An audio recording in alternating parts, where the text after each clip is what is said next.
62차 컨퍼런스가 엄청난 기적과 은혜 가운데 마무리되었다면서요. 네, 그렇습니다. 62차 성령 컨퍼런스는 성령의 치유와 자유라는 테마로 컨퍼런스가 진행되었었는데요. 많은 분들이 하나님이 직접 일하시는 뜨거운 기적을 체험했습니다. 이번에 아주 핫한 소식을 들었어요. 무슨 소식이죠? 61차, 62차 성령 컨퍼런스에서 기적의 주인공이 탄생했어요.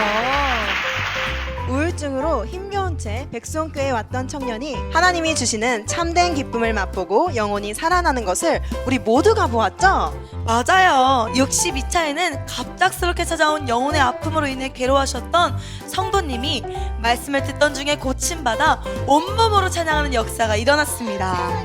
네, 매 컨퍼런스 때마다 이렇게 수많은 변화의 역사와 기적들이 일어나는 것을 우리 모두가 체험했죠. 네, 백성교회를 만난 것이 얼마나 인생의 기쁨이고 행복인지 모릅니다. 2월 달에도 집회가 계속된다죠? 네, 설 명절을 맞아 가족 치유 부흥회가 열립니다.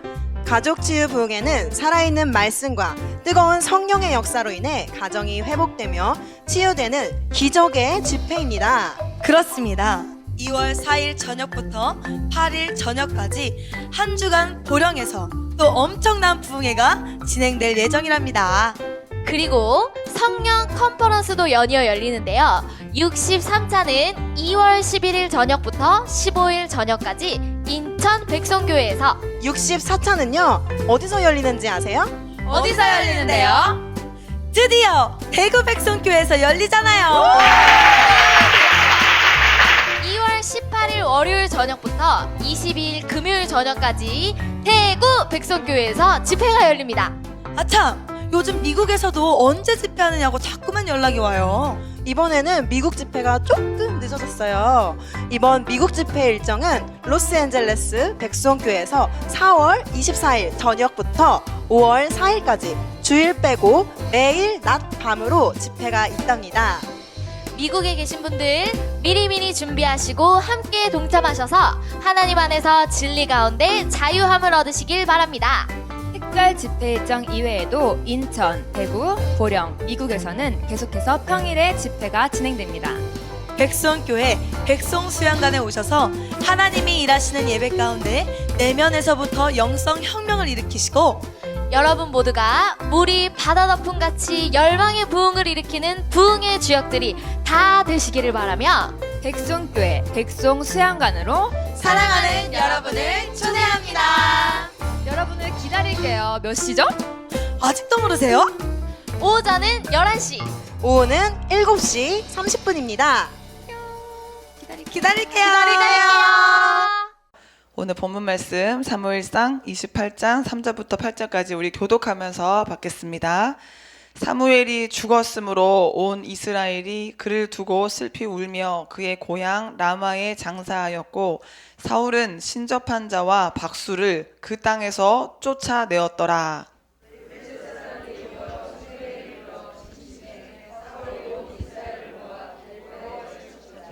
사울이 블레셋 사람들의 군대를 보고 두려워서 그의 마음이 크게 떨린지라.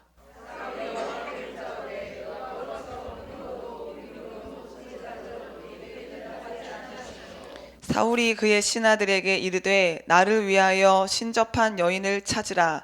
내가 그리로 가서 그에게 물으리라 하니 그의 신하들이 그에게 이르되 보소서 엔돌에 신접한 여인이 있나이다. 사울이 다른 옷을 입어 변장하고 두 사람과 함께 갈새 그들이 밤에 그 여인에게 이르러서는 사울이 이르되 청하노니 나를 위하여 신접한 술법으로 내가 내게 말하는 사람을 불러 올리라 하니. 아멘. 오늘 이 완전한 신유 5번째 시간으로요. 연약한 의지의 신유라는 제목으로 말씀을 나눌 때 여러분 연약했던 우리의 의지가 하나님의 능력으로 강건해지는 시간이 되기를 소원합니다. 하나님은 치료의 하나님이십니다. 이 치료의 하나님은 어제나 오늘이나 영원토록 동일하신데요. 바로 우리의 하나님이 되셔서 지금 우리를 수술하시고 새롭게 해주실 줄로 믿습니다. 우리의 영혼 육을 창조하신 하나님은 우리가 건강하게 행복하게 살기를 원하십니다. 아프고 힘들고 괴로운 삶을 살기를 원하지 않으십니다. 아버지시니까요. 부모가 자녀를 바라볼 때 개구장이라도 좋다. 건강하게만 자라다오. 그러잖아요. 자녀가 건강하기만 하면 부모는 더 이상 바랄 것이 없습니다. 우리 하나님 아버지는 우리가 건강하게 살기를 원하시는데요. 육체만 건강하게 사는 것이 아니라 먼저 우리 영혼이 건강하게 되어서 영생을 누리면서 영원한 건강을 누리기를 원하시는 줄로 믿습니다. 건강. 여러분은 지금 건강하십니까? 여러분의 마음 건강하신가요? 여러분의 생각이 건강하신가요? 여러분의 몸이 건강하신가요? 이 시간 모든 병든 어떤 여러분의 영혼육이 하나님의 능력으로 치료되어지기를 소원합니다. 믿는 마음으로 말씀을 받고 아멘으로 응답할 때 하나님의 신유의 역사가 우리 가운데 부어지는 줄로 믿습니다. 건강에 대한 이 WHO 세계보건기구의 정의는요, 이렇습니다. 유전적으로나 환경적으로 주어진 조건 하에서 적절한 생태 기능을 나타내고 있는 상태. 어려운 말이죠. 잘 먹고 잘 자고 잘 싸고 이런 말입니다. 이렇게 상황 가운데서 무난하게 살아가는 것을 건강이라고 정의합니다. 잘 먹고 잘 소화시켜서 몸이 늘 평온한 상태를 유지하는 것이 건강입니다. 건강할 때는 그 지체가 신체가 몸에 있다는 것을 못 느껴요. 허리가 있다는 것을 별로 인식하지 못하고 살 때는 허리가 건강하다는 증거고, 눈이 있다는 걸 별로 인식하지 못하고 살 때는 눈이 건강하다는 증거고, 그다지 뭐 손과 발이 있다고 의식하지 않고 살 때는 손과 발에 문제가 없다는 게 되겠죠. 근데 아프면 모든 신경이 그 아픈 부위에 집중됩니다. 아이고 아이고 허리야. 다른 것이 다 괜찮아도 허리 한 군데가 아프면 내 몸에 허리가 있었구나. 내 몸에 허리가 정말 아주 중요한 역할을 했었어. 그래서 불편함을 아주 많은 경우에 느끼면서 이 몸의 이 지체의 이 소중함을 다시 한번 알게 되는데요. 오늘 우리의 평온한 상태를 유지하기 위해서 아팠던 모든 부위가 치료되어지기를 간절히 소원합니다. 하나님은 처음부터 우리를 창조하실 때 우리가 건강하게 잘 살도록 만들어 놓으셨는데요. 우리 몸에 자가 치유 능력을 심어 놓으셨어요. 그래서 우리가 그런 말 하잖아요. 좀 있다 보면 괜찮아져.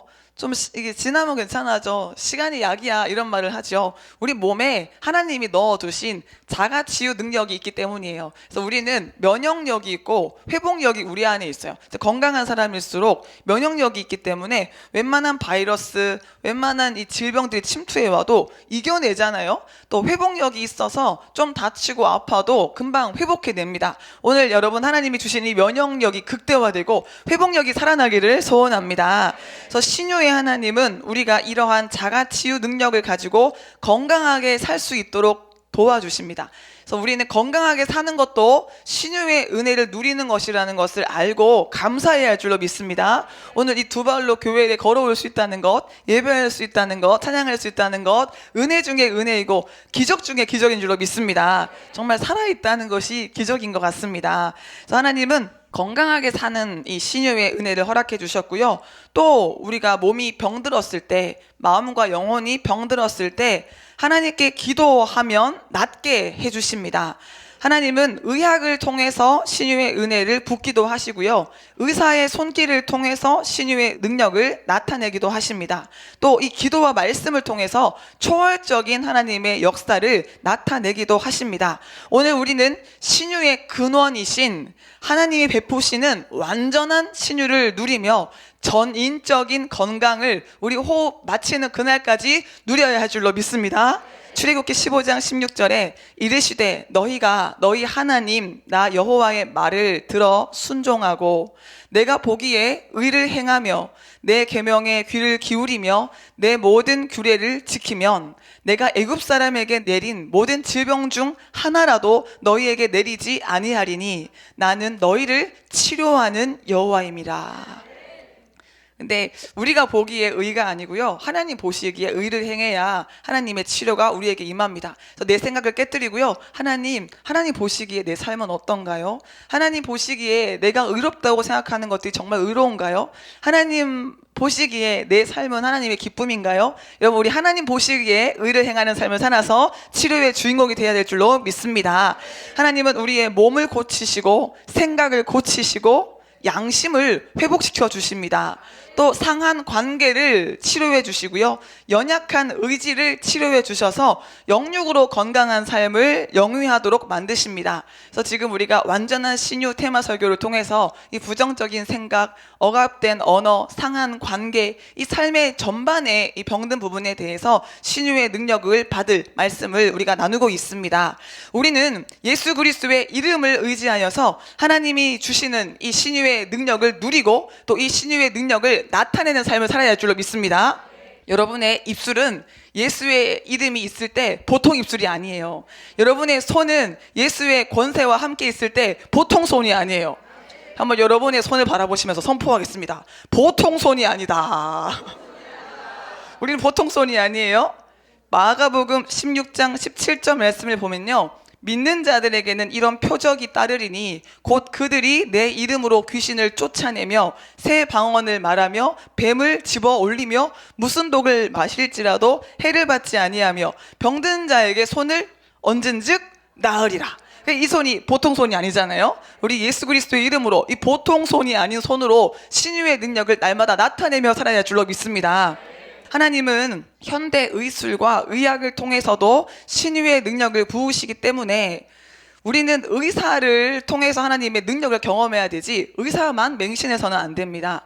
의학 기술을 또 너무 의존해서는 안 됩니다. 의학 기술을 통해서 하나님이 역사하는 것이기 때문에 병원 가서 병이 나아도 하나님께 감사해야 할 줄로 믿습니다. 그래서 모든 생명의 근원은 하나님께 있기 때문에 이런 방법이든 저런 방법이든 우리를 고치실 분, 우리를 살리실 분, 우리를 붙들어 주실 분은 하나님 한 분밖에 없는 줄로 믿습니다. 이 시간 여러분, 이 병은 고쳐지지 않을 거야, 내 이 문제는 해결되지 않을 거야, 이렇게 의심하면서 하나님께 내놓지 못하는 부분이 있다면 이 시간 다 내어놓고 고침 받으시기를 소원합니다. 이것이 하나님께서 원하시는 것입니다. 요한 3서 2장 2절에 사랑하는 자여, 내 영혼이 잘된 같이 내가 범사에 잘되고 강건하기를 내가 간구하노라.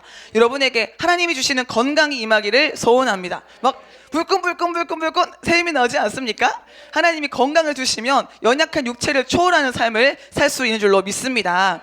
로빈 박사가 이런 말을 했습니다. 절망적인 사회나 인간을 치료하는데 정신과 의사의 역할이 교회를 대신할 수는 없다라고 말을 했어요.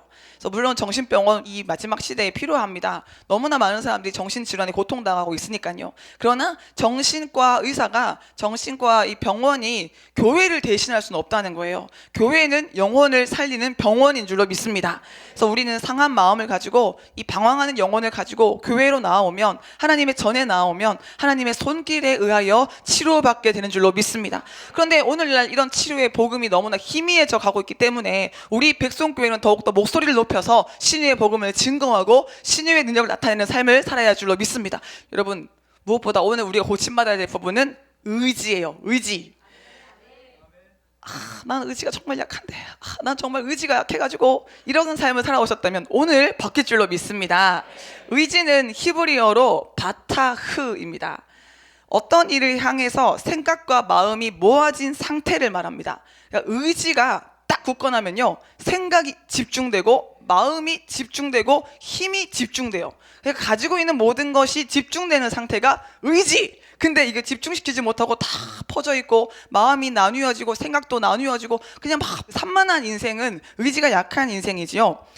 뜻이 있는 곳에 길이 있다라는 말이 있죠. 이 말은 의지가 그만큼 중요하다는 것을 반영하는 말입니다. 어떤 일을 반드시 이루겠다는 마음의 상태가 의지이고 자기가 원하는 일을 향하여 굳건하게 마음을 먹은 상태가 의지인데요. 해내고야 말겠어, 이 상태가 의지예요. 나는 할 수 있어. 이게 하나님이 주시는 믿음을 가지고 딱 이 두 주먹을 불끈 쥐고 모든 내 인체에, 내 육체의 에너지를 극대화시켜서 집중하여서 일을 향해 달려가는 상태가 의지예요. 여러분, 오늘 우리는 의지를 가지고 하나님께 반응해야 할 줄로 믿습니다. 하나님이 역사해 주시겠지, 뭐 안 해주면 하는 수 없고, 뭐 하시든지 말든지, 뭐 하나님이 안 해주시면 나는 뭐 이렇게 살 수밖에 없는 거지. 자포자기하면서 이렇게 막 늘어져 있는 것은 그건 하나님의 뜻이 아니에요. 우리 신앙인들은요, 믿음을 가지고 의지를 가져야 되는데, 여러분, 오늘 여러분의 의지가 불끈불끈 굳건해지기를 소원합니다. 그래서 의사들이 종종 이런 말을 하잖아요. 불치병에 걸린 환자들에게 살고자 하는 의지가 중요하다 그러잖아요. 정말 어떤 불치병에 걸려도요, 살고자 하는 의지가 있으면 그 병을 이겨내요. 그런데 별 병이 아닌데 충분히 건강하게 살 수 있는 몸이라도요, 의지가 없잖아요. 난 죽을 거야, 난 죽고 말 거야, 난 죽을 것 같아 이러고 있으면 정말 죽은 것 같은 인생을 살아요. 그런 이야기를 담은 오헨리의 소설이 있잖아요. 마지막 잎새. 그 마지막 잎새의 그 여주인공이 자기가 바라보는 그 밤쟁이 덩굴에 잎사귀 하나가 떨어지면 난 죽을 거야, 그렇게 믿고 있잖아요. 뭐 하나님이 그렇게 될 거라고 얘기해 주신 것도 아니고 그냥 자기 생각인 거예요. 자기 의지가 그렇게 약한 거예요. 저 잎사귀만 떨어지면 난 죽어, 나는 힘이 없어, 난 살 소망이 없어, 난 이 모양이야, 난 원래 이런 거야. 이게 막 자포자기하면서 잎사귀 하나에 자기 인생을 투영시켰잖아요.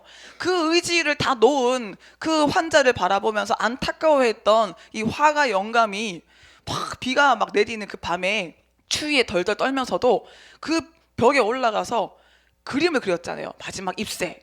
그림을 그리니까 아무리 비바람이 몰아쳐도 잎새가 안 떨어지는 거예요. 그러니까 이 사람이 떨어질 것 같았는데 안 떨어졌네, 좀 더 살아야겠네, 또 안 떨어졌네, 또 살아야겠네, 이러다 보니까 자기는 살게 됐는데 그 그림을 그렸던 그 영감 할아버지는 비를 맞고 이 추위에 감기에 걸려가지고 아주 극심한 병에 걸려서 죽었잖아요.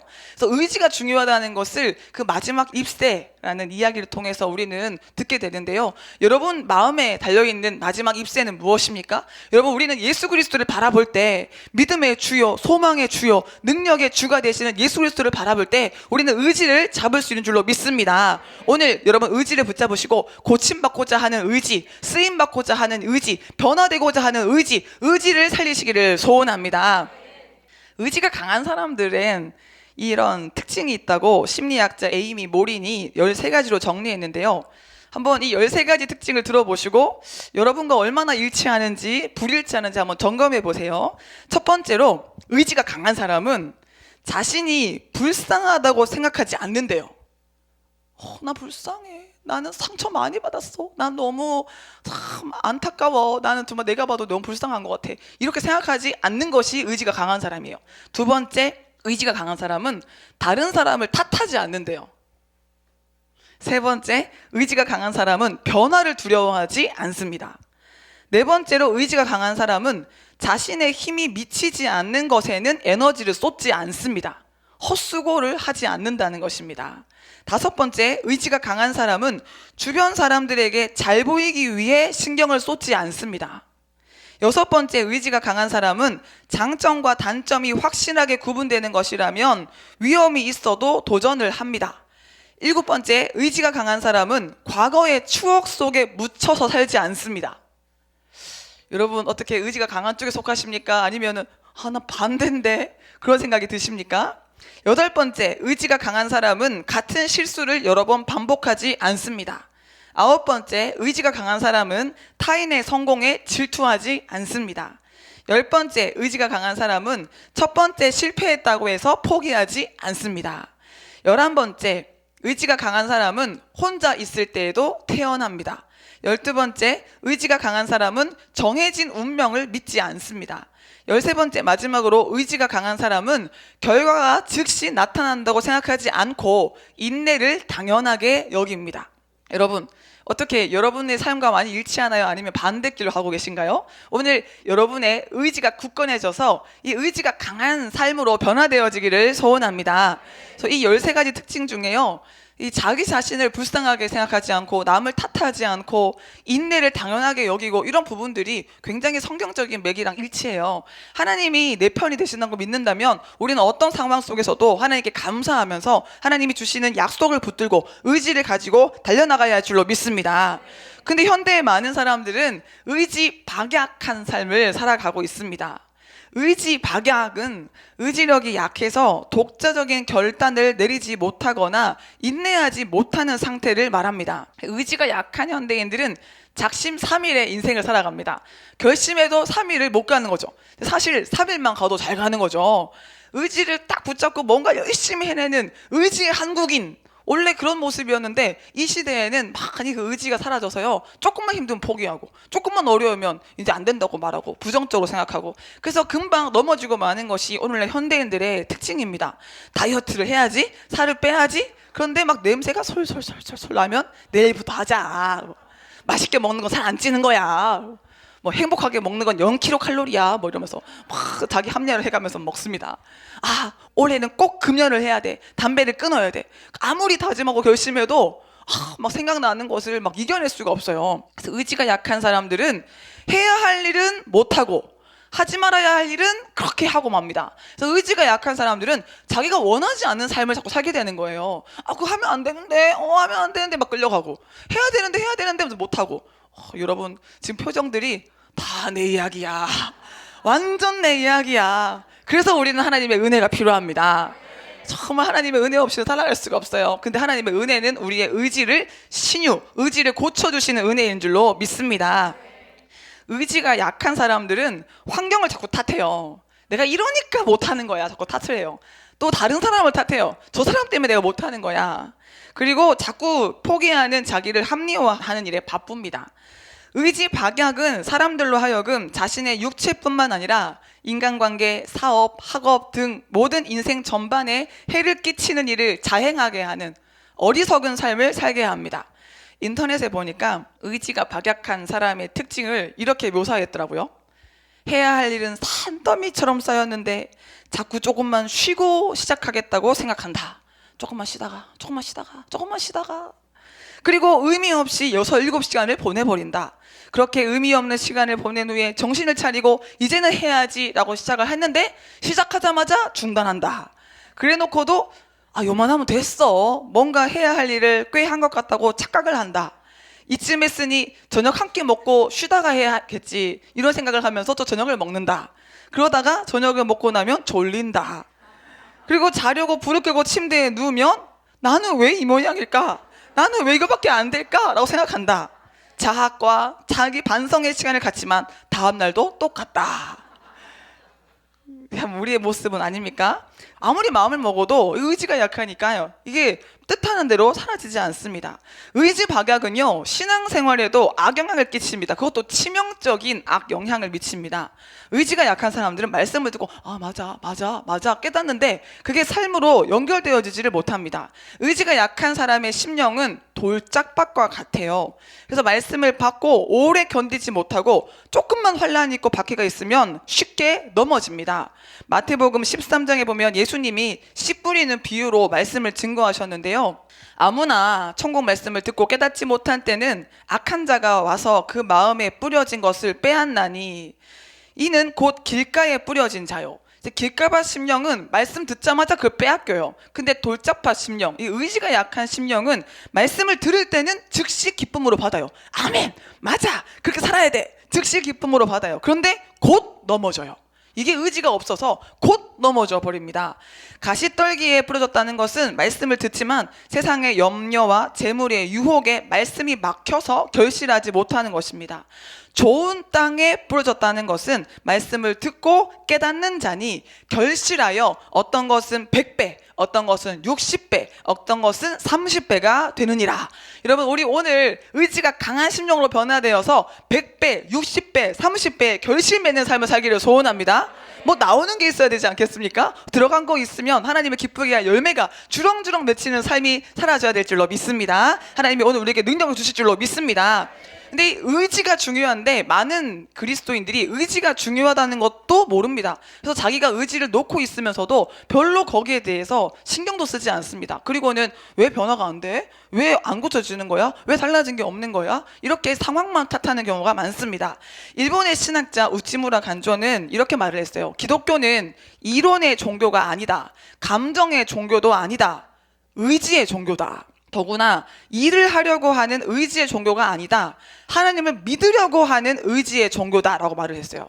믿음은요, 하나님이 주시는 선물인데 그 선물에 우리가 의지로 반응을 해야 돼요. 하나님은 이미 여러분 모두에게 한 사람도 빠짐없이 믿음의 선물을 이미 넣어주신 줄로 믿습니다. 그러면 그 믿음을 우리가 의지를 가지고 반응해야 되는데 나 믿음 없어. 그래 포기해버리는 거예요. 난 원래 안 되는 사람이야. 놔버리는 거예요. 이것 또한 죄라는 거예요. 여러분, 의지를 가지고 마음을 다하고 힘을 다하고 뜻을 다하여 주 너의 하나님을 사랑하라 그랬는데, 이게 율법의 최고 율법인데요. 그때의 뜻이 바로 이 의지입니다. 여러분의 의지를 다해서 하나님 말씀에 순종하는 삶을 살기를 소원합니다. 하나님은 우리에게 자유의지를 주셨어요. 그러니까 의지는 우리가 자유롭게 움직일 수 있는 영역이에요. 순종할 수도 있고 불순종할 수도 있고, 넓은 길로 갈 수도 있고 좁은 길로 갈 수도 있고, 축복의 길로 갈 수도 있고 저주의 길로 갈 수도 있어요. 그건 우리가 선택하는 거예요. 이 자유의지를 주지 않으셨다면 우리는 로봇과 같겠죠? 그래서 하나님이 움직이는 대로 7번 틀어 그럼 7번 틀고, 뭐 10번 틀어 그럼 10번 틀고, 이리 가고 저리 가고, 그럼 생명력이 없는, 하나님과 인격적인 교제를 할 수 없는 로봇과 같은 삶이 되고 마는 거죠. 하나님은 우리를 로봇으로 만들지 않고 이 생명과 이성을 가진, 자유의지를 가진 존재로 만드셔서 우리와 함께 사귀기를 원하시는 것입니다. 여러분의 자유의지를 선용하여서, 악용하지 말고 자유의지를 선용하여서 하나님의 뜻을 이루는 삶을 살아야 할 줄로 믿습니다. 근데요, 이 의지를 우리가 순간순간 놓아서 그러면 안 되는데 그런 죄를 짓고 또 해야 할 일을 하지 못하고 살아가는데, 이 의지를 자꾸 놓다 보면 나중에 끝에는요, 미쳐버려요. 미치는 게 왜 미칩니까? 정신줄 놓는다 그러잖아요. 요즘에 신세대들이요, 참 이렇게 신조어를 만드는 거 보면 참 무서운 말을 많이 만들어요. 멘탈 붕괴 이런 말 쓰잖아요. 어르신들 아십니까? 멘탈 붕괴, 멘붕이라고 부릅니다. 이겨내기 힘든 상황이 생기면 멘붕이야, 완전 멘탈이 다 나갔어. 요즘에는 이런 말 쓰더라고요. 멘탈 로그아웃. 멘탈이 이제 로그아웃 되었습니다. 정신이 나갔습니다, 이런 말이잖아요. 근데 이거를 농담 삼아 그냥 말을 많이 하는 거예요. 이게요, 미쳤다는 말이랑 똑같은 거예요. 그래서 이 시대가 얼마나 영적으로 혼탁한 시대이면 자꾸 의지를 놓고 정신줄을 놔요. 그만큼 의지가 박약한 사람들이 많기 때문에 의지가 약하니까 자꾸 쓰러지는 거예요. 사탄이 조금만 건드려도 금방 넘어져 버리는 거예요. 금방 정신줄을 놓고 정신분열, 공황장애, 우울증, 자기를 방치해버리는 거예요. 여러분, 내 영혼을 잘 지키지 못하는 것도 하나님 마음을 아프게 하는 죄라는 것을 우리 기억하여서 의지를 굳건하게 할 수 있는, 정신을 차릴 수 있는 우리가 되기를 소원합니다. 그래서 성경은 수차례 정신을 차려라, 깨어라, 근신하여라, 내 영혼아 깨어라, 깰지어다 당부합니다. 여러분의 영혼이 깨어나기를 소원합니다. 눈을 부리부리하게 뜨시고 옆 사람 알아보시고 영 깨웁시다. 정신만 차리면 호랑이에게 물려가도 산다 그러잖아요. 호랑이는커녕 고양이한테 붙잡혀도 정신 놓으면 끝나는 거예요. 여러분, 호랑이한테 잡혀가도 정신만 차리면 사니까 어떤 영적 전쟁, 어떤 고난, 환난 여러분에게 있다 할지라도 정신을 차리고 끝까지 믿음으로 승리하는 우리가 되기를 소원합니다. 그래서 오늘 불끈불끈 여러분의 의지가 살아나는 시간 될 줄로 믿습니다. 그래서 우리는 하나님이 우리에게 선물로 주신 믿음에 의지적인 반응을 해야 합니다. 의지적인 반응은 자신의 뜻과 마음, 힘을 하나로 모으게 만듭니다. 제가 앞에서 설교하다 보면요, 정말 이 졸음의 상대에서 의지를 가지고 싸우시는 분들의 그 힘겨움이 여실히 느껴지거든요. 어떤 분들은 뭐 졸음 오는구나, 웰컴, 그냥 내가 안 그래도 그냥 좀 쉬고 싶었어, 그냥 아예 의지를 팍 내어주시는 분들은 계시는데, 그런 분들은요 정말 이렇게 모든 걸 다 풀어놓고 주무시거든요. 근데 어떤 분들은 끝까지 싸워요. 내가 오늘 이겨야 돼. 근데 눈 한번 뜨는 게 얼마나 힘들어 보이시는지, 아이고 그 자세가 중요한 거예요. 졸음이 올 때, 영적인 공격이 올 때, 부정적인 생각이 들 때, 악한 마음이 들 때 와라 이러면요 진짜 팍 넘어져 버리고, 네가 아무리 온다고 해도 나는 끝까지 싸울 거야, 허벅지에 멍이 드는 한이 있다 하더라도 끝까지 싸우는 그 자세를 가지고 있을 때 우리는 이길 수 있어요. 여러분, 의지를 가지고 7번 넘어져도 또 일어나시기를 간절히 소원합니다. 그래서 그리스도인은 넘어지지 않는 사람이 아니라 넘어져도 또 일어나는 사람이에요. 오뚜기, 여러분, 우리는 오뚜기가 돼야 될 줄로 믿습니다. 그래서 오늘 우리는 연약한 의지를 치료받고 하나님이 부어주시는 은혜와 사랑, 능력과 평안에 의지적으로 반응을 해야 됩니다. 하나님이 주셨다는 것을 믿고, 주신 것을 누려야지, 주신 대로 살아야지, 이런 마음을 먹어야 한다는 거예요. 마음을 먹으면 시작이 반입니다. 여러분, 의지를 먹는 순간 여러분의 인생이 천국으로 바뀌는 줄로 믿습니다. 지금 천국으로 바뀐 줄로 믿습니다. 하나님이 주신 은혜와 우리의 의지가 만나면 뜨거운 열정이 됩니다. 아, 은혜에 의지로 반응해야지. 그러면요, 열정이 막 생겨납니다. 하나님이 주신 능력과 우리의 의지가 만나면 신실한 충성이 됩니다. 의지로 하나님의 은혜에 반응하시기를 소원합니다. 사실 사람의 모든 행동은 자기 의지에서 출발합니다. 꼭 사람들은요, 뭘 못하거나 뭔가 실패했을 때 꼭 변명을 해요. 우리가 막 지각을 하거나 아니면 뭐 못 왔어, 결석을 했어요. 그러면은 어제 왜 못 오셨어요? 그러면요, 단 한 사람도 이유 없는 사람이 없어요. 다 이유를 말씀하세요. 또 내가 그래가지고요. 사실은 어떤 상황이 펼쳐져도 오려고 하는 사람들은 와요. 뜻이 있는 곳에 길이 있지, 길이 있는 곳에 뜻이 있지 않아요. 근데 사람들은 항상 이유를 만들어내요. 그래서 자기 모든 행동이 자기 의지에서 출발한다는 것을 자꾸 부정하고 싶어 해요. 내가 피치 못하게, 물론 정말 천재지변이 나가지고 막 못 오는 경우도 있지만요, 어떤 정말 다 죽어가는 사람도요, 의지만 있으면 나와서 죽더라도 내가 가서 죽을란다, 이런 마음으로 오는 사람들은 온다고요. 그러니까 모든 행동은 내 의지에서 나오는 거예요. 여러분, 내가 어떤 의지를 가지고 살고 있는지 한번 돌아보시고 오늘 여러분의 의지가 새로워지기를 소원합니다. 여러분의 말과 행동은 다 의지, 마음의 결과입니다. 마음 속에 있는 것은 반드시 밖으로 드러납니다. 그래서 우리의 인생을 만들어가게 됩니다. 그런데 의지가 약한 사람들은 자꾸 자기 마음과 행동에 대해서 둔한 감각을 가집니다. 나 그렇게 하려고 한 거 아닌데, 나 그거 의도한 거 아닌데, 그러면서도 그런 삶을 살아가는 것입니다. 그래서 의지가 약하면 약할수록 죄 짓는 일에 무력한 반응을 하게 됩니다. 의지가 약한 사람들은 땅의 지체가 미혹하는 대로 움직입니다. 여러분이 지금 하나의 육체를 가지고 있지만 여러분 속에는 땅의 지체가 있고요, 하늘의 지체가 있어요. 두 세력이 있어요. 그래서 성경은 땅에 있는 지체를 죽이라 그랬어요. 그리고 위를 바라보라 그랬어요. 골로새서 3장 5절에 그러므로 땅에 있는 지체를 죽이라, 곧 음란과 부정과 사욕과 악한 정욕과 탐심이니 탐심은 우상 숭배니라. 그래서 땅에 있는 지체를 죽여야 되는데 의지가 약한 사람들은 땅에 있는 지체를 못 죽이고 땅에 있는 지체한테 끌려다녀요. 땅에 있는 지체가 야, 음란한 길로 가, 야, 저 이상한 비디오 봐, 야, 음란한 생각해, 끌려가요. 또 이 땅에 있는 지체가 부정한 일을 해, 부정한 생각을 해. 그러면 안 되는데 쥐 끌려가요. 야, 욕심 부려, 탐심 부려, 또 쥐 끌려가요. 죽여야 될 땅에 있는 지체를 죽이지 못하고 땅에 있는 지체가 이끄는 대로 사는 것, 이것이 바로 의지가 약한 사람들의 삶입니다. 여러분, 오늘 우리는 적극적으로 땅에 있는 지체는 죽이고 위를 바라보면서 성령의 소욕을 따라가는 우리가 되기를 소원합니다. 그래서 이 땅에 있는 지체를 향해서는요, 아주 단호해야 합니다. 조금의 타협의 이 여지도 없이요, 딱 단호하게 떠나가, 물러가, 나는 너와 타협하지 않아, 너는 내 속에 있을 수 없어, 이러고 단호하게 거절하셔서 단칼에 끊어내시기를 소원합니다. 그래서 강하게 땅에 있는 지체를 절제하면, 몰아내면 우리는 의지를 가지는 삶을 살 수가 있습니다. 연약한 의지는 자기도 모르게 죄 짓는 일에 동의하게 합니다. 그리고 죄를 지으면서도 죄 짓는 줄 모르게 합니다. 또 의지가 연약한 사람들은 자기가 짓는 죄에 대해서 놀라울 만큼 그럴싸한 변명을 잘 합니다. 시간이 없어서, 재능이 없어서, 돈이 없어서, 어쩔 수 없는 상황이라서, 이런 변명을 능숙하게 해놓고 죄책감을 느끼지 않는 경우가 많습니다. 죄를 지어놓고도 연약성을 탓하기 때문에 고칠 수 있는 가능성이 희박합니다. 여러분, 자꾸 내가 연약하다는 것을 핑계를 대면 아주 끝도 없이 죄를 짓게 되는데요, 연약해서 난 상처가 많으니까 난 이런 말 할 수밖에 없고, 내가 연약하니까 이렇게 행동할 수밖에 없고, 여러분, 아닙니다. 하나님은 우리에게 충분히 선을 행할 수 있는 능력을 주셨고 사명을 감당할 수 있는 환경을 주셨습니다. 어렵게 느껴진다 할지라도 하나님이 주신 능력을 믿고 앞으로 나아간다면 우린 능력 있는 삶을 살 수가 있는 줄로 믿습니다. 자꾸 연약하기 때문에 이걸 탓하기 시작하면 사탄에게 끝도 없이 속는다는 것입니다. 우리에게 약함이 있지만 이 연약함을 극복해내신 예수 그리스도를 바라봐야 할 줄로 믿습니다. 그래서 회복된 의지를 가져야 하는데요, 옆 사람을 바라보시고 회복된 의지를 소유합시다.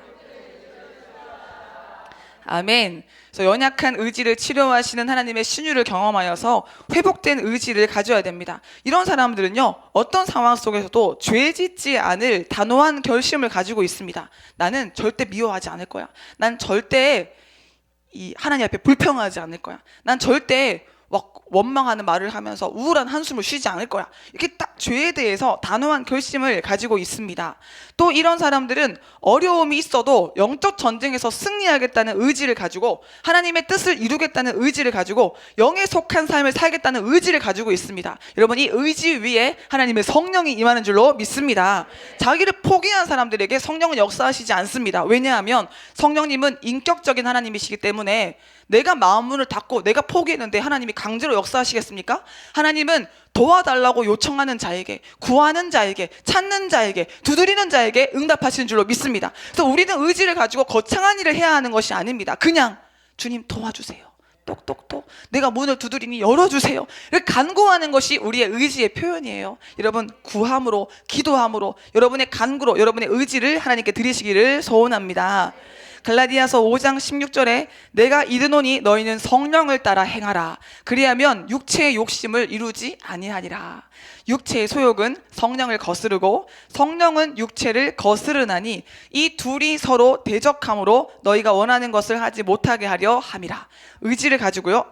나는 선한 삶을 살 거야. 하나님의 뜻을 이룰 거야. 난 영혼을 살릴 거야. 여러분, 내 속에 있는 이 죄성은요, 우리의 이 선한 길, 십자가의 길, 사명의 길을 가는 걸 자꾸 방해해요.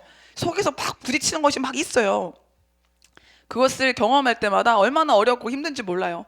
자아와의 충돌, 정말 힘든 것입니다. 그러나 이 나와의 싸움에서 승리하지 못하면 어떤 것도 이길 수가 없어요. 오늘 나와의 싸움, 내 의지력과의 싸움에서 승리하시기를 소원합니다. 그럼 하나님이 도와주십니다. 한 걸음만 가면 나머지 길은 하나님이 가게 하실 줄로 믿습니다. 오늘 본문에 등장하는 사울은 의지 박약의 대명사입니다. 참 사울은요, 겉만 멀쩡한 사람이었어요. 키 크고 잘생기고 이야 진짜 누가 봐도 왕감이야. 근데 겉만 그랬어요. 속은 아주 의지가 없어가지고요, 허당인 사람이었어요. 사울은 자기가 감당할 수 있는 분량 밖의 일을 만나면 신앙적 의지뿐만 아니라 삶의 의지까지 포기해버리는 연약한 사람이었어요. 그래서 사울의 결말이 자살이었잖아요. 자살로 삶을 포기해버리는 것, 또 믿음을 포기해버리는 것, 이것이 얼마나 연약한 의지의 비참한 결말입니까? 사울은 골리앗을 물리치고 백성들의 사랑을 받는 다윗을 보면서 너무 열이 받고 너무 화가 나고 그때 의지를 놔버렸어요. 여러분, 아무리 힘들어도 믿음의 의지를 놓으면 안 되는 줄로 믿습니다. 너무 화가 나는데 어떡해요? 난 화를 낼 수밖에 없어요. 아니요, 의지를 붙잡으면 화 안 낼 수 있어요. 너무 우울한데 어떡해요? 아니요, 신앙적 의지를 붙잡으면 그 우울을 이겨낼 수 있어요. 나는 할 수 없지만 능력 주시는 예수 그리스도가 하시는 줄로 믿습니다. 그러므로 내게 능력 주시는 자 안에서 우리에게는 능치 못할 일이 없는 줄로 믿습니다. 감당하지 못할 우울, 감당하지 못할 혈기, 감당하지 못할 모든 인생의 어려움이 예수의 이름으로 떠나가기를 간절히 소원합니다. 사무엘상 18장 6절에 무리가 돌아올 때 곧 다윗이 블레셋 사람을 죽이고 돌아올 때에 여인들이 이스라엘 모든 성읍에서 나와서 노래하며 춤추며 소고와 경세를 가지고 왕 사울을 환영하는데 이 여인들이 참 주책바가지입니다. 왕 사울을 환영하는 자리에서 노래를 지어 부르는데 그 노래가 이렇습니다. 사울이 죽인 자는 천천히요, 다윗이 죽인 자는 만만히로다. 뭐 이런 노래를 부르니까 사울이 가뜩이나 이 속이 멘탈 붕괴인데, 가뜩이나 멘붕인데 거기다가 그런 노래소리가 들리니까 팍 돌아버리는 거예요. 이 미치는 것, 이 도는 것, 의지를 놓는 순간이거든요. 그래서 그때 사울이 화가 나서 이렇게 말합니다. 그가 더 얻을 것이 나라 말고 무엇이냐? 그때부터 사울은 다윗을 주목합니다. 그 이튿날 하나님이 부리시는 악령이 사울에게 힘있게 내리쳤습니다. 의지를 놓고 이 화로, 혈기로, 열등감, 시기로 자기의 생각을 내주잖아요. 그러면 악한 영이요 확 내리쳐서 미쳐버리게 됩니다. 그래서 정신없이 집안에서 떠들어대고 다윗에게 창을 던지고 심지어 자기 아들 요나단에게도 창을 던지는 아주 그냥 정신없는 삶을 살게 되는 거예요. 여러분의 의지가 굳건해져서 악한 영한테 휘둘리지 않은 삶을 살기를 소원합니다. 어머, 내가 왜 그랬지? 어머, 나 정말 왜 그런지 모르겠네? 그때 의지를 놨기 때문에 그래요. 세상 사람들이 술 마시면 필름이 끊어진다 그러잖아요. 그 필름이 끊어지는 것이 영적으로 의지를 팍 놔버리고 그냥 자기 이 본성, 죄성에 이끌리는 그런 삶을 사는 거거든요. 여러분, 우리 필름이 끊어지지 않도록 늘 내 의지를 붙잡고 하나님과 연결되어 있는 삶을 살아야 될 줄로 믿습니다.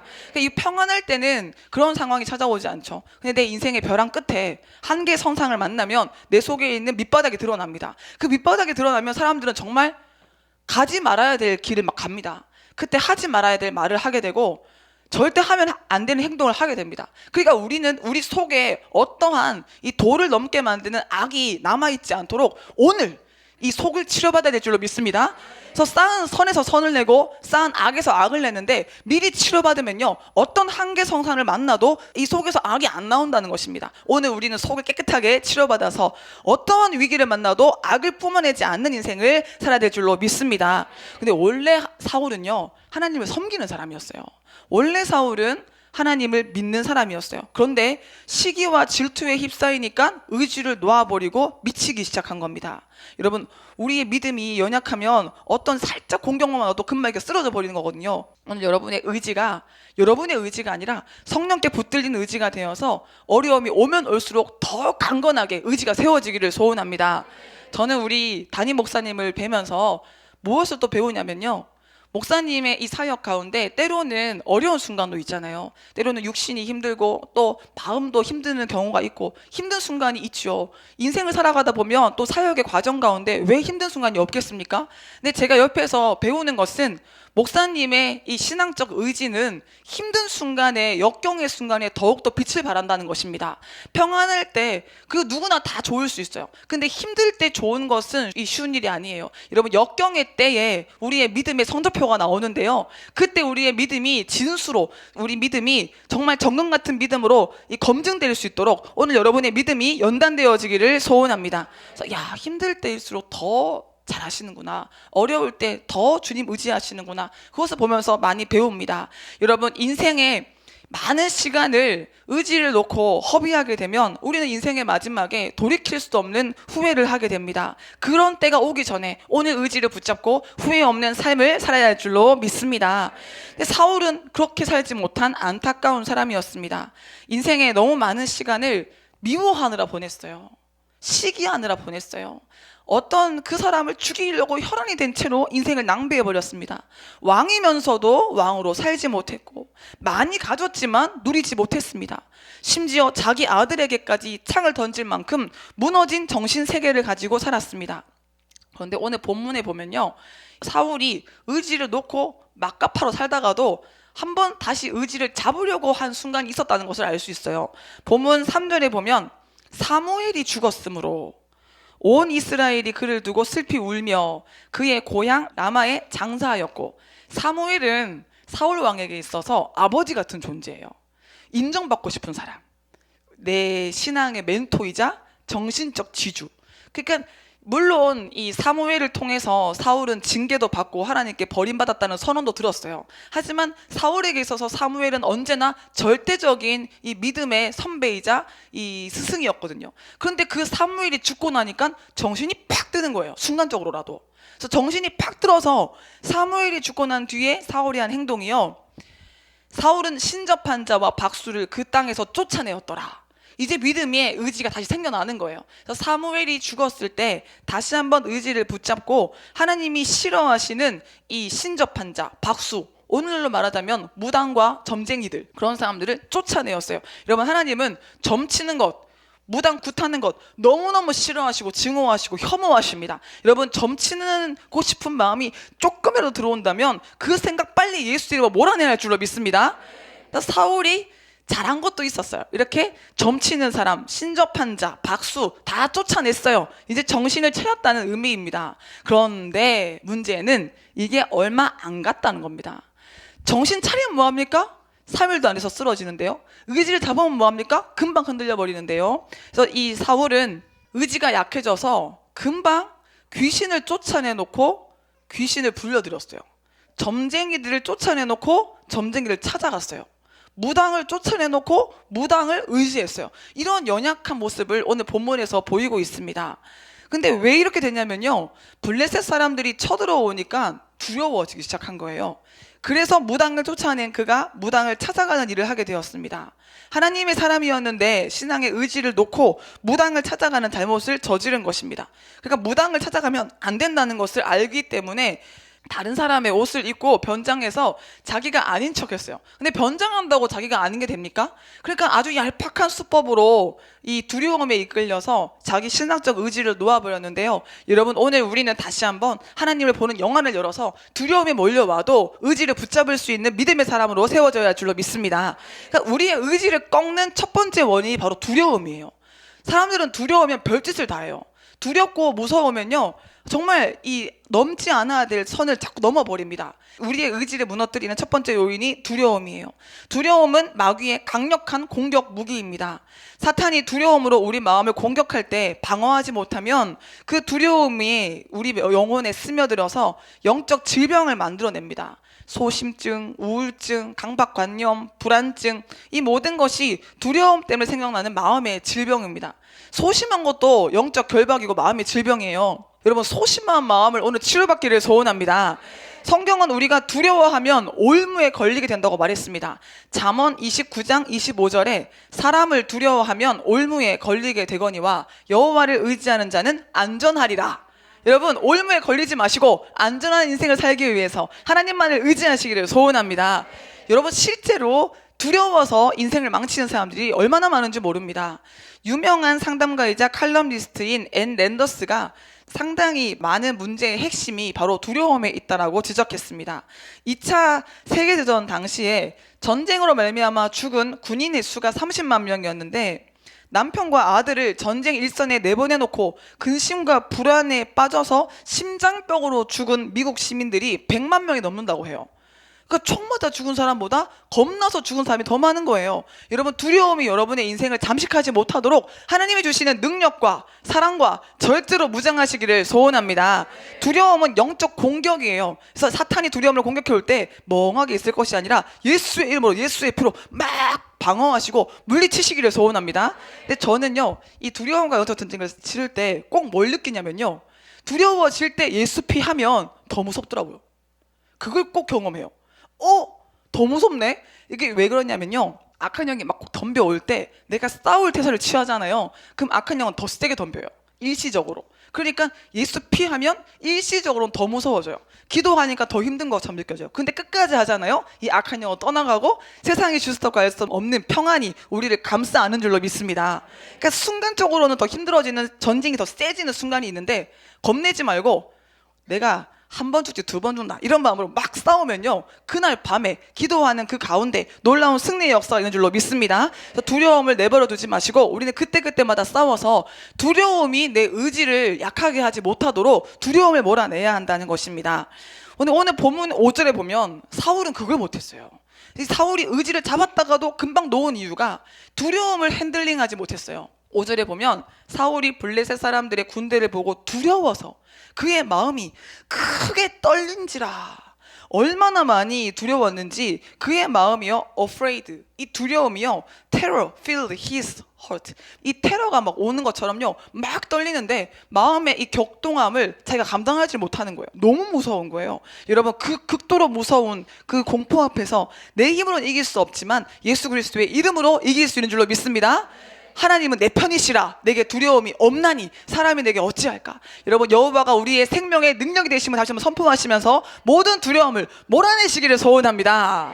그래서 우리는 이 두려움을 몰아내서 의지를 지켜야 합니다. 그래서 그때그때마다 영적 전쟁을 치러야 한다는 것입니다. 근데 사울은 두려움과 싸우지 못해서 마귀에게 노출되어서 심하게 떨었습니다. 그래서 결국 그 두려움에 미혹되니까요, 무당도 찾아가는 거예요. 그래서 무당 앞에서 왕으로서의 권위도 다 잃어버린 채 벌벌 떨었습니다. 사랑하는 여러분, 이 두려움을 찾아올 때마다 성령의 능력으로 맞서 싸우셔서 두려움을 이겨내시기를 소원합니다. 하나님의 온전한 사랑은 두려움을 내쫓습니다. 요한 1서 4장 18절에 사랑 안에 두려움이 없고 온전한 사랑이 두려움을 내쫓나니 두려움에는 형벌이 있음이라. 두려워하는 자는 사랑 안에서 온전히 이루지 못하였느니라. 여러분, 우리의 삶에는요, 정말 장군처럼 보이는 사람이라도 두려움이 틈탈 수가 있어요. 그때마다 우리는 하나님 앞에 엎드려서 낮은 마음으로 간구할 때 이 하나님이 주시는 평안을 누려야 할 줄로 믿습니다. 두려움은 예고 없이 찾아오지 않습니다. 운전을 하다가 기름이 바닥나면 경고등이 들어오는 것처럼 우리 신앙에도 경고등이 켜지는 순간이 있습니다. 우리 운전하다가 이 주유 등 기름이 빨갛게 딱 뜨면 어떻게 합니까? 빨리 주소 찾죠. 빨리 가서 기름 넣자, 기름 넣자. 근데 보통 차들이 그 불 들어와도 30km, 40km 정도는 갈 수 있잖아요. 어떤 사람은 불 들어오면 빨리 기름 넣으러 가는데 어떤 사람은 버텨요. 좀 더 가보지 뭐. 좀 더 갈 수 있어. 좀 더 갈 수 있어. 그러다가 결국 길바닥에 퍼지죠. 견인차에 끌려가든지 아니면 기름을 뭐 사서 넣든지 뭐 그렇게 해야 되는데 우리의 신앙도 똑같다고요. 우리의 영혼에도요, 이 경고등이 켜져요. 그래서 빨리 기름 넣어라. 빨리 기름 넣어라. 무슨 기름요? 기도의 기름, 이 예배의 기름, 말씀의 기름, 성령의 기름, 기름 넣어, 기름 넣어. 너 은혜 떨어졌어. 너 지금 기도할 때야. 막 경고등 터지는데 무시하고 그냥 가는 거예요. 괜찮아, 괜찮아. 나중에 넣지 뭐. 내일 예배 드리지 뭐. 다음에 하지 뭐. 가다 보니까 삑! 갑자기 의지가 팍 꺾여버리는 거예요. 여러분, 소 잃고 외양간 고치는 것이 아니라 경고등이 켜지기 전에 먼저 여러분의 영혼을 관리해야 할 줄로 믿습니다. 지금 여러분의 신앙의 경고등이 켜지진 않았습니까? 한번 살펴보시기를 소원합니다. 이 사울왕은 자기 영혼에 켜진 경고등을 보지도 못했습니다. 그래서 사울왕의 연약한 의지는 자기의 영혼의 상태를 알지 못하게 만들었고 닥쳐오는 두려움에 잠식되도록 했습니다. 의지가 약했던 사울은 두려움에 속수무책으로 노예가 되고 말았습니다. 그래서 귀신의 방법이라도 사용해서 자신이 신뢰했던 사무엘을 만나서 문제를 해결해 보고 싶었던 것입니다. 그러니까 자꾸 사무엘 불러달라 그랬는데 나중에 사무엘 나타나요. 이 무당이 불러서. 근데 그 사무엘은 사무엘입니까? 아니에요. 귀신이 가장한 거예요. 그러니까 귀신한테 속는 거예요. 귀신한테 속는 건데 그냥 임기응변, 언발의 오줌 누기, 잠깐 이거 되는 것처럼 여겨지지만 오히려 나한테 해가 되는 건데 그 길을 택하는 거예요. 의지가 약하면요. 여러분, 무엇이 나를 위한 것인지 분별하여서 나를 망치는 육의 일은 우리가 하지 않기를 소원합니다. 육의 방법은 근원적인 해결책이 아닙니다. 사탄이 주는 세상의 처방전은 마약처럼 일시적인 것입니다. 영원한 해결책은 오직 예수 그리스도 십자가에만 있는 줄로 믿습니다.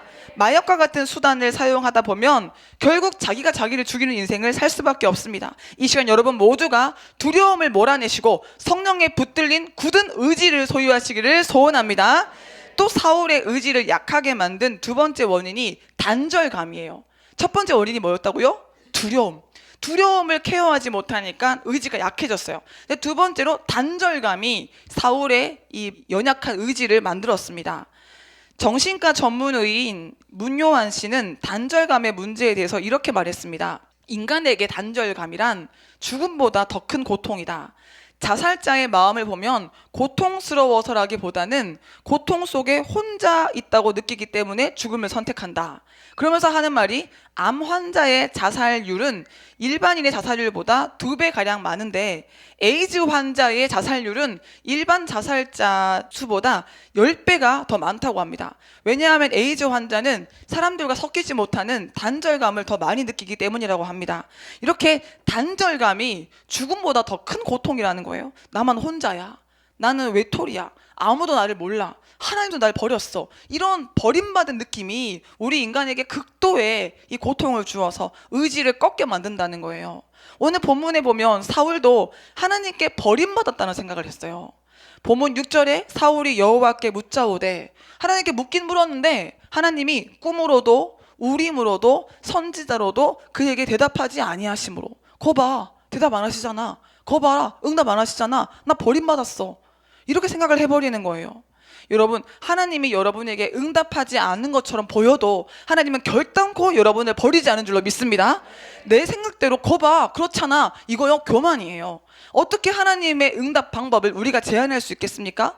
무응답으로 여겨지는 것도 응답일 수 있어요. 하나님의 역사하심을 의심하지 말고 날마다 하나님의 사랑을 내가 이해가 되지 않는 상황에서도 신뢰할 수 있는 우리가 되기를 소원합니다. 깨닫지 못하는 것이지 하나님이 응답하지 않으신 것이 아닙니다. 근데 사울은 자기가 몇 번 시도해 봤는데 하나님이 답을 안 해주신다고 생각해서 자기 마음대로 시험에 든 거예요. 얼마나 많은 사람들이 이렇게 자기의 편견 속에 갇혀서 하나님을 제한하는지 모릅니다. 여러분, 우리 하나님을 우리의 좁은 생각의 틀에 가두지 말기를 소원합니다. 옆 사람 바라보시고, 하나님은 살아계십니다. 하나님은 영원히 당신을 사랑하십니다. 사실 사울의 의지가요, 이렇게 극단적으로 꺾인 이유가 자기가 하나님한테 버림받았다는 생각 때문인데요.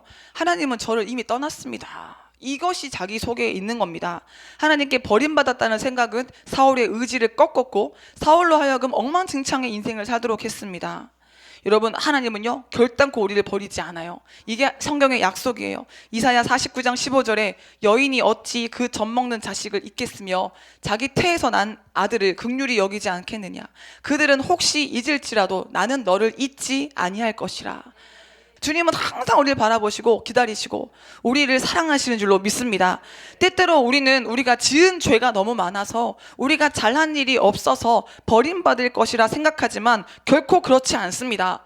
더럽고 냄새나는 탕자의 모습이라 할지라도 주님께 돌아만 오면 하나님은 우리를 안아주십니다. 누가복음 15장 19절에 지금부터는 아버지의 아들이라 일컬음을 감당하지 못하겠나이다. 나를 품꾼의 하나로 보소서 하리라 하고 이에 일어나서 아버지께로 돌아가니라. 아직도 거리가 먼데 아버지가 그를 보고 측은히 여겨 달려가 목을 안고 입을 맞추니. 새로 옷을 입혀주고 반지를 끼워주고 신발을 신겨주고 잔치를 벌여주고 내 아들 왔다, 내 아들 왔다. 하나님의 마음은 이런 마음입니다. 여러분, 우리는 하나님께 버림받았다는 생각이 들 때마다 사탄이 준 생각임을 분별하시고 속지 마시기를 소원합니다. 1000번 넘어져도 하나님의 자식입니다. 구겨지고 찢겨지고 더럽혀져도 하나님의 자식입니다. 10만 원짜리 수표 그거 구겨지고 더러워지고 누가 낙서했다고 여러분 그거 버립니까? 버리긴요. 더 소중히 여기면서 귀한 데 쓰지요. 돈은 구겨져도 돈이에요. 하나님의 자녀는 상처 입어도 여전히 하나님의 자녀예요. 여러분, 이것을 잊지 마시기를 소원합니다. 근데 사실요, 왕으로서의 사울은 하나님께 버림받았어요. 불순종했기 때문에 하나님이 그를 버렸어요. 그런데 인간 사울을 버린 건 아니에요. 이걸 사울이 몰랐어요. 왕으로서 이제 하나님이 뜻을 이룰 그 계보를 이을 대상은 이제 사울이 아니라 다윗이에요. 그렇지만 사울의 영혼까지 하나님이 버린 건 아니에요. 근데 사울은 그것을 모르고 하나님의 본심을 모르고 자기 영혼까지 영원히 하나님께 버림받았다고 생각했어요. 사랑하는 여러분, 행여나 우리가 보기에 하나님이 우리를 버리신 것 같은 상황이 벌어진다 할지라도 우리는 귀신의 길로 어둠의 길로 가면 안 됩니다. 부스럭이라도 달라는 믿음으로 하나님 앞에 엎드려야 할 줄로 믿습니다. 끝까지 하나님께 매달리며 주님의 은혜를 간구하는 저와 여러분이 되기를 소원합니다. 시편 34편 4절에 내가 여호와께 간구하매 내게 응답하시고 내 모든 두려움에서 나를 건지셨도다. 그들이 주를 앙망하고 광채를 내었으니 그들의 얼굴은 부끄럽지 아니하리로다. 이 곤고한 자가 부르짖음에 여호와께서 들으시고 그의 모든 환난에서 구원하셨도다. 부르짖는 자에게, 매달리는 자에게 하나님은 은혜를 주시는 줄로 믿습니다. 근데 사울은 포기해버린 거예요. 포기하고 무당 찾아간 거예요. 포기하고 귀신 찾아간 거예요. 우리는 어떤 상황에도 포기하지 말고 하나님께 나가야 할 줄로 믿습니다. 고린도전서 1장 18절에 십자가의 도가 멸망하는 자들에게는 미련한 것이요 구원을 받는 우리에게는 하나님의 능력이라. 연약한 의지를 가지고 우리가 가야 할 곳은 십자가입니다. 십자가는요 모든 두려움을 물리칩니다. 십자가는 모든 단절감을 물리칩니다. 두려움과 단절감을 물리치고 하나님이 주시는 의지를 갖게 하는 것이 십자가입니다. 사실요 우리 중에 의지가 강한 사람 많지 않을걸요. 저 겉으로 보기에는 굉장히 의지가 강해 보이지요.